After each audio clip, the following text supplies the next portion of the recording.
J'habite Méché, je connais l'espace depuis une dizaine d'années maintenant, pour y avoir animé des ateliers, mais complètement rien à voir avec l'objet de ma visite aujourd'hui.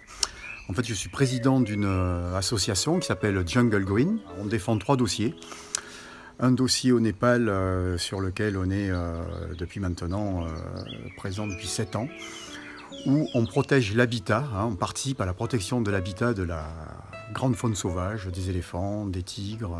On est présent dans la jungle du Térail, frontière avec l'Inde, et où on aide notamment les fermiers à trouver des alternatives à la déforestation agricole qui a un impact terrible sur la forêt. Donc on a trouvé comme solution l'artisanat traditionnel bien entendu, mais surtout développer l'écotourisme qui permet en fait de faire prendre conscience aux acteurs, donc aux fermiers, qu'une forêt habitée va quand même rapporter peut-être plus qu'une forêt coupée et plantée avec du riz. Voilà, ça va les ouvrir aussi sur l'autre, puisque maintenant, depuis quelques années, ça fonctionne bien. Des personnes viennent passer des séjours, puis ils leur servent de guide dans la forêt, ils leur montrent des traces de tigres, parfois les tigres, éléphants sauvages, et en fait, ça a permis à toute une population de se retrouver, au lieu de vivre en autarcie, fermés sur eux-mêmes, de voir qu'en fait leur région les intéressait, des personnes du monde entier.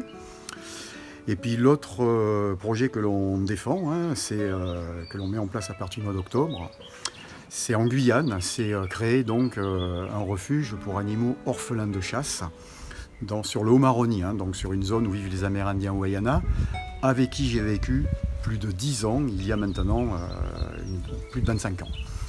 Donc j'y suis retourné au mois de mars dernier et j'ai revu des personnes, des frères avec qui j'étais 26 ans auparavant. J'avais créé mon propre village et donc j'ai retrouvé certains Amérindiens qui sont contents de recréer une nouvelle dynamique sur une protection environnementale parce qu'eux-mêmes sont très impactés par une chasse professionnelle que pratiquent des orpailleurs brésiliens pour alimenter les chantiers d'orpaillage clandestin.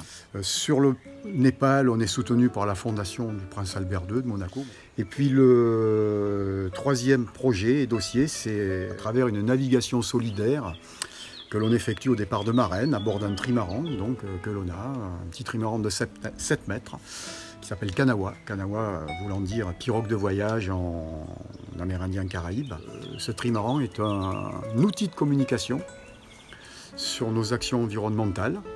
On va à la rencontre des professionnels de la mer, des pêcheurs, etc., ostréiculteurs, pour essayer de voir un peu l'évolution que prend la qualité de l'eau dans les estuaires charentais et la fréquentation, les dauphins qui se prennent dans les filets. Voilà, on essaye de non pas dénoncer, mais de trouver des solutions là aussi alternatives à la surpêche ou à des captures accidentelles. Et alors comment s'est passée cette conférence, cette mini-conférence ici à l'Espace? Est-ce que les échanges ont été riches?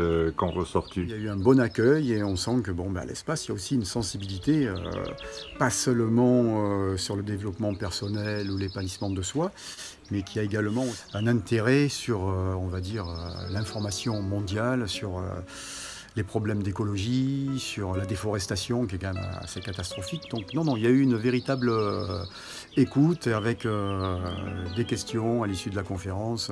Non, fort intéressant.